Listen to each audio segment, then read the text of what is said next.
স্বাগত জানাচ্ছি খাতুনগঞ্জ থেকে মধু ছেলে, সাথে আছে আমি শামীম জাহেদি। একটি প্রতিষ্ঠানের সেরা মানের কথা মূল বক্তব্যই হচ্ছে প্রতিষ্ঠানটি সেরা মানের কর্মীরা কাজ করেন এবং এই প্রতিষ্ঠানের সেরা কর্মীদের ধরে রাখবার জন্য বা রিটেন করবার জন্য সেই প্রতিষ্ঠানের এইচআরের একটি বড় ভূমিকা রয়েছে এবং প্রতিষ্ঠানের সবচেয়ে উঁচু স্তরে কর্মকর্তা থেকে শুরু করে মানব সম্পদ বিভাগের কর্মকর্তাদের প্রতিনিয়তই এই ধরনের চ্যালেঞ্জ মোকাবেলা করতে হয়।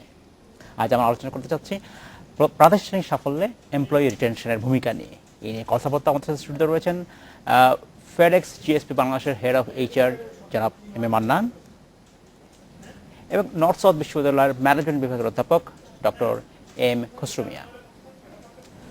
ডক্টর খসরু এবং জনাব মান্নান, আপনাদেরকে স্বাগত জানাচ্ছি অনুষ্ঠানে। কেমন আছেন আপনারা? থ্যাংক ইউ, ভালো আছি। আজ আমরা আলোচনা করতে যাচ্ছি এমপ্লয়ি রিটেনশন নিয়ে। অর্থাৎ একটি প্রতিষ্ঠানের যারা কর্মী তাদেরকে ধরে রাখা যে কোনো প্রতিষ্ঠানের জন্য চ্যালেঞ্জ, সেটা প্রতিষ্ঠানটা ভালো হোক খারাপ হোক, কারণ বাজারের প্রতিযোগিতা খুবই তীব্র এবং সবসময় একটি প্রতিষ্ঠান থেকে আরেকটি প্রতিষ্ঠানে ভালো কর্মীরা সহজে চলে যেতে চায়। এমপ্লয়ি ধরে রাখবার জন্য একটি ব্যবসা প্রতিষ্ঠানের কি চাবিকাঠি থাকা উচিত বলে আপনার মনে হয়? এমপ্লয়ীদেরকে বিশেষ করে আমরা বলি যে একটা মূল চালিকা শক্তি। জি, দে আর বেসিক্যালি লাইক এ ব্লাড। একটা প্রতিষ্ঠান তার স্ট্র্যাটেজিক অবজেক্টিভ কতটা সে ভবিষ্যতে গেইন করতে পারবে based on the employee their success and how they are basically committed and engaged to develop their organization. Right. But recently what we found in my research and other research in the global arena, that basically when you have some the problem and mistake when you recruit your employees, that can be make your 80% of your bad decision and increase your 80% of your fixed cost. This is the big problem. Another problem what I found in my research and also the global research and study, if you have unhappy employees, if you cannot happy your employees, it makes also the lot of cost. A study in US, out of 10, 7 people they turn over from the company, and it is also the cost is like a 450 to 500 billion US dollar in a year. আচ্ছা, ধন্যবাদ জনাব খসরু। আমি আপনার কাছে ফিরে আসবো। জনাব মান্নান, আপনার কাছে আমি জানতে চাচ্ছি যে ডক্টর খসরু ওনার গবেষণার লব্ধ জ্ঞান থেকে বললেন, আমি আপনার কাছে জানতে চাই, আপনি একজন কর্পোরেটে কাজ করছেন, আপনি প্র্যাকটিস করছেন, আপনি আপনার প্রতিষ্ঠানের হেড অফ এইচআর। একটা প্রতিষ্ঠানের এমপ্লয়িরা যখন চলে যেতে চায় তাকে ধরে রাখা আপনার জন্য চ্যালেঞ্জ এবং প্রতিষ্ঠান হিসাবে এবং প্রতিষ্ঠানের প্রধান হিসাবে আপনার সেই ভূমিকাটা সবচেয়ে গুরুত্বপূর্ণ। একটা প্রতিষ্ঠানের কি গুণ থাকা উচিত যার ফলে একজন এমপ্লয়ি তার প্রতিষ্ঠান ছেড়ে যাবে না? ওকে, ধন্যবাদ শামীম ভাই। আপনি দুটা কথা বলেছেন যে আমি এইচআর প্রফেশনাল হিসেবে এই এমপ্লয়ি রিটেইন করা, বিশেষ করে যেগুলো প্রত্যাশিত অর্থাৎ যাদের আমরা রিটেইন করতে চাই তাদের রিটেইন করার ক্ষেত্রে এইচআর প্রফেশনালদের ভূমিকা অনেক বেশি এবং মানে তাদের ধরে রাখার ক্ষেত্রে মানে কোম্পানির কি বিশেষ বিশেষ দিক বা গুণাবলী থাকা দরকার যাতে করে তারা কোম্পানিতে থাকে এবং তারা কমিটেড থাকে। সেক্ষেত্রে যদি বলি আসলে এই যে রিটেনশন আমরা কাদের করব এই বিষয়টা কিন্তু অনেক ক্ষেত্রে আমরা পরিষ্কার না। এখন রিটেনশন রেট শুধু হাই হলেই সেই কোম্পানি ভালো এটা বলবো না, কেননা আমি যদি হায়ারিংয়ের সময় লো গ্রেডের বিলো অ্যাভারেজ এমপ্লয়ি যদি হায়ার করি তার তো মার্কেটে ডিমান্ড থাকবে না, সে আপনার কোম্পানি ছেড়ে যেতে চাইবে না এবং সে হ্যাপিই থাকবে। হ্যাপি এমপ্লয়ি মানেই কিন্তু প্রোডাক্টিভ এমপ্লয়ি না।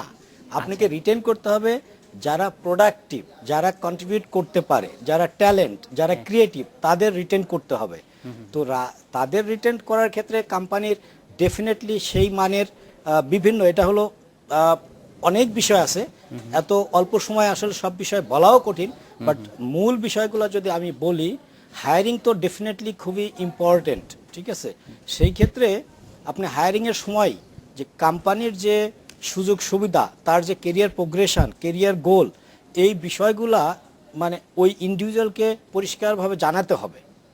এবং ইন্ডিভিজুয়ালের বিষয়েও হায়ারিংয়ের সময় জানতে হবে তার লাইকিং ডিসলাইকিং, তার যে গোল এই বিষয়গুলো যদি যত পরিষ্কার উভয় সাইডকে জানবে তাহলে তত সেটাই- রিটেন করতে সুবিধা হয়। জি, absolutely. সেকেন্ডলি হলো আপনার যেটা বেস লাইন, যেটা পে অ্যান্ড বেনিফিটস, পেটা যদি আপনার কোম্পানির স্ট্যান্ডার্ডটা কি, আপনার কোম্পানির যে ব্র্যান্ড, এই ব্র্যান্ড ইমেজটা কোথায় আছে, এটা খুবই ইম্পর্টেন্ট। তার সাথে কিন্তু আপনার চিন্তা করতে হবে কোন লেভেলের লোক আমি হায়ার করব। আপনার বাজেটটা কি অবস্থায় আছে। অনেক কোম্পানিতে ইচ্ছা আছে ভালো, কিন্তু বাজেট খুবই কনস্ট্রেন্ট, তারা পারে না। Absolutely, তারা পারে তার না। মানে আপনার যে স্যালারি যে অফার করছেন এটা সেটাও competitive একটা কিনা বাজারে। কম্পিটিটিভ স্যালারি হতে হবে, এটা হলো একদম বটম লাইন। এরপরে আপনার হলো যে বেনিফিটস, অন্য সুযোগ বেনিফিটসটা সুবিধাগুলো হতে হবে দেওয়া হবে। খুবই অ্যাট্রাকটিভ, ডাইভার্সিফাইড, এবং এটা টাইম টু টাইম আপডেট করতে হবে যদি আপনি ট্যালেন্ট এমপ্লয়িকে রিটেন করতে চান। ধন্যবাদ। আমরা নেব ছোট্ট একটি বিরতি, নিচে 30 সেকেন্ড একটি বিরতি। আবারও শুরু করছি আলোচনা। ডক্টর খসরু, আপনার কাছে আমি বিষয়টা জানতে চাচ্ছি যে স্যালারি গুরুত্বপূর্ণ একটা বিষয় এমপ্লয়ি রিটেনশনের জন্য, যেটা সবাই আমরা জানি, সেটা বলছেন। এখন স্যালারি যেটা নিয়োগ নির্ধারণ করা হয় এবং প্রতি বছর তো এই স্যালারি রিভিউ করা হয়, Yes. এবং এই রিভিউ পদ্ধতি আসলে কেমন হওয়া উচিত? আমরা জানি যে এমপ্লয়ি রিটেনশনের খুব অন্যতম গুরুত্বপূর্ণ একটি নিয়ামক হচ্ছে স্যালারি। ধন্যবাদ শামীম ভাই, it's very important question that you asking me right নাও।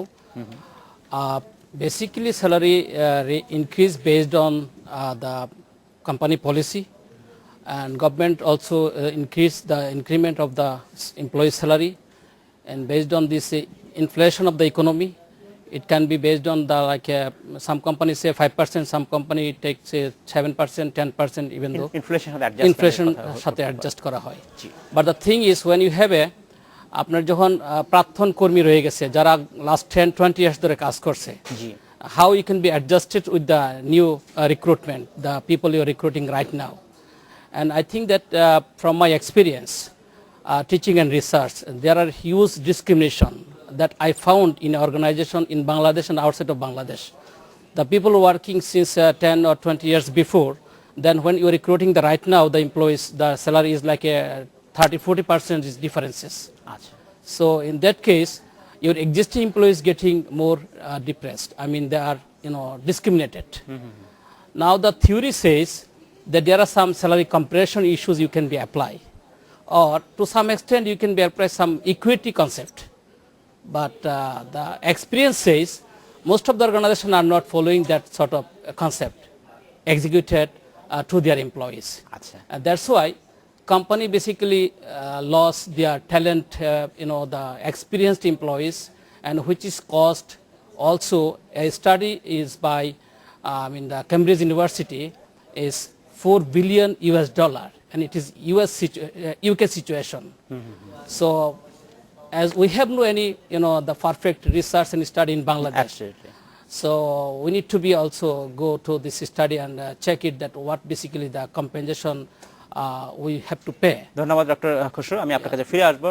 যারা মান্নান, আপনার কাছে জানতে চাচ্ছি যে আপনি যে প্রতিষ্ঠানে কাজ করেন, একটা ব্যবসায়িক প্রতিষ্ঠান বা একটা কর্পোরেট যে প্রতিষ্ঠান, আমি সরকারি প্রতিষ্ঠানের নিয়মটি আলাদা, কারণ সরকার বেশ কিছুদিন পর নতুন করে পে কমিশন দিচ্ছেন এবং সেইভাবে কার্যকর হচ্ছে। যদিও সরকারি যে ঘোষণা সেটা প্রাইভেট সেক্টরে বাংলাদেশে খুব বড় একটা ভূমিকা রাখে, কিন্তু এই মুহূর্তে প্রাইভেট সেক্টরে যে বেতন বাড়াবার যে পদ্ধতি, বাৎসরিক যে পদ্ধতি আপনারা ফলো করেন, তার মধ্যে কোনটা বেশি জনপ্রিয় বা সবচেয়ে বেশি কোনটা ফলো করা হয়? এটা হলো বেতন বাড়ানোর ক্ষেত্রে কোম্পানির যে financial strength, that plays very important role. Definitely. আপনি মার্কেট কি করছে, গভর্নমেন্ট কি করছে, বাট আপনি বিজনেস করছেন, আপনি জানেন আপনার ব্যালেন্স শিটে কি আছে, জি, ঠিক আছে, সেটাকে আপনি দেখতে হবে ফাইন্যান্সিয়াল স্ট্রেংথ। এরপরে আপনার ডেফিনেটলি মার্কেটকে কনসিডারেশন নিতে হবে। যে আপনার যে ইন্ডাস্ট্রি, এক একটা ইন্ডাস্ট্রির কিন্তু কালচার এক এক রকমের, এবং স্কিল লেভেল অথবা এমপ্লয়ি যে অ্যাভেলেবিলিটি, এটা কিন্তু ডিফারেন্ট হয়।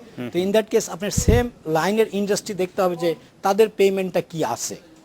সেক্ষেত্রে আপনি মার্কেট ডেফিনেটলি স্যালারি সার্ভে করে নিতে পারেন যে মার্কেটে কি হচ্ছে, এই based on both sides.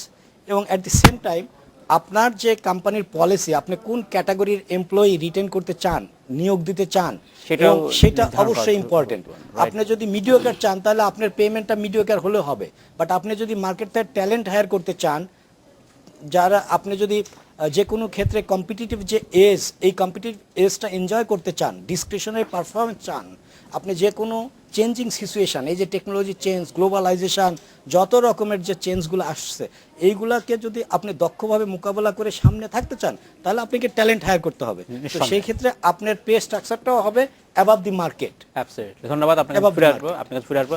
Doctor Khasru, আপনার কাছে জানতে চাচ্ছি যে পে ছাড়াও তো আসলে গুরুত্বপূর্ণ ভূমিকা আরও কিছু নিয়ামক রয়েছে, আরও কিছু ফ্যাক্টর রয়েছে যেগুলো আসলে একজন এমপ্লয়িকে তার প্রতিষ্ঠানে কাজ করতে সাহায্য করে থাকে। যেটা অনেকেই প্রায় বলে থাকেন যে একটা কোম্পানির ভ্যালুজ খুব গুরুত্বপূর্ণ ভূমিকা রাখে। ওকে, এইটা কতটা ভূমিকা রাখে? ধন্যবাদ। ভ্যালুজ বলতে আসলে আমরা কি বোঝাই? basically the pay raise সুযোগ make সুবিধা। the organization people happy only the 52%, আচ্ছা, where the employee's work and the work he has to do is the most important, and how you can be motivated your people. Just I can say, given an example, Jack Welch is a former CEO of General Electric company, and in a one global workshop asking by many of the CEOs to Jack Welch that how you can become a expensive CEO ever in a General Electric like US. Then say, I cannot do anything. What I can do for my employees, just I can be creating an environment where my people automatically motivated. Now you need to develop that people Right. who will be engaged 100%. Another study that we found that if you are not people engaged, that you could be lost 400 US billion every year. আচ্ছা, So how it can be minimized that of cost? Because it is basically your bad hiring. The talent people, but how they are, the fix, how they can be fit with this company environment. Or absolutely. that's why we say theoretically that when you recruiting someone, you have to be checked how he is be fit with the job, with the organization, and with his position. That is the most important thing. ধন্যবাদ। আমি একটু contribute করতে চাই, ওনার জনাব সাথে মান্নান, একটু compliment। আপনার complement আমরা শুনতে চাই, তার আগে নিব একটা বিরতি পরে আমরা আলোচনা শুরু করব। আমরা নিচে একটি বিরতি, আমাদের সাথেই থাকবেন।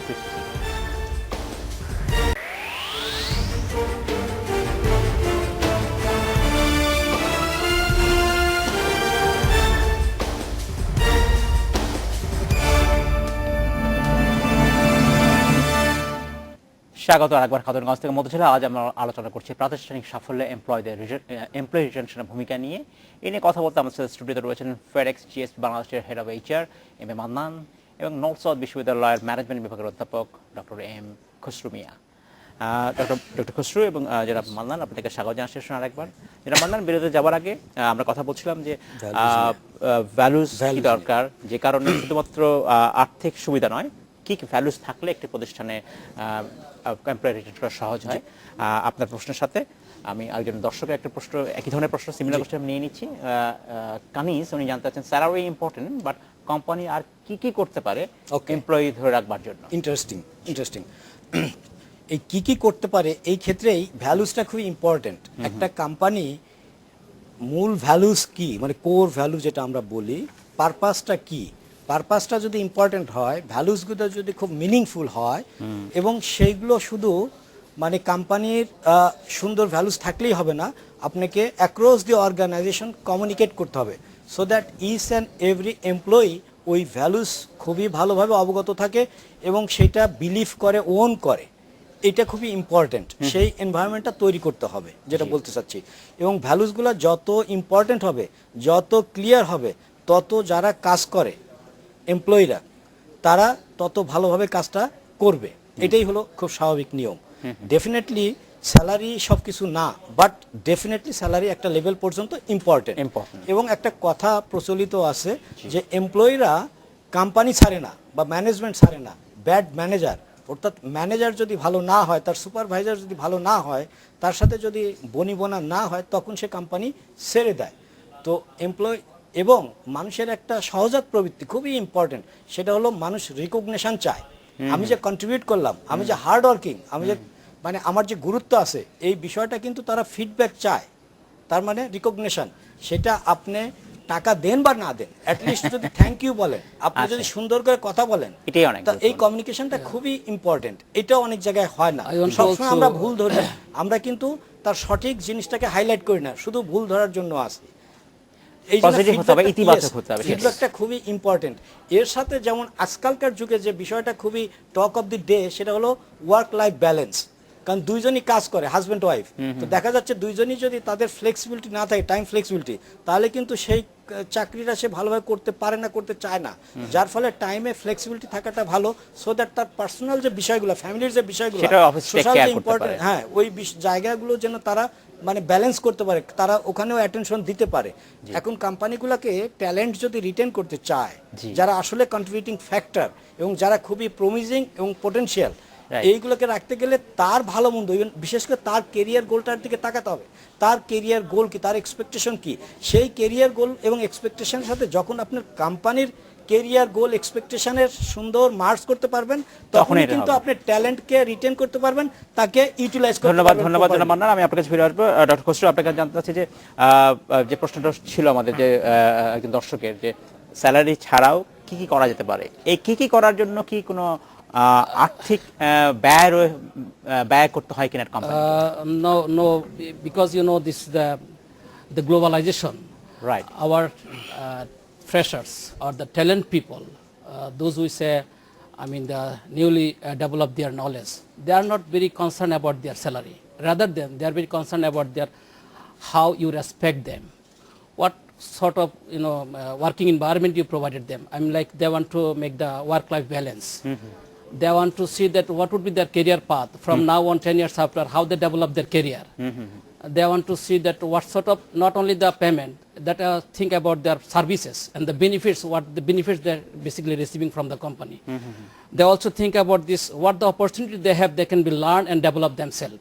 Absolutely. That is the, I know the newly graduate students and talented people are very concerned about that sort of values from the company. And company have to be think a different way. It's not about the payment. It's about others' values, which is most essential nowadays. একটা বিষয় খুব important, সেটা হলো leadership. Actually যখনই আপনি talent higher করছেন, তাদের expectation থাকে লিডারশিপ রোলে যাওয়ার। আপনার যদি সেই স্কোপটা তৈরি না করতে পারেন, আপনার কোম্পানির যদি এক্সপানশন না থাকে, ঠিক আছে, তাহলে with the passage of time তার এক্সপেকটেশন আপনি যদি অ্যাড্রেস করতে না পারেন, তাহলে কিন্তু রিটার্ন করতে পারবেন না। তার মানে আপনার growth is a mandatory requirement, company expansion হতেই হবে।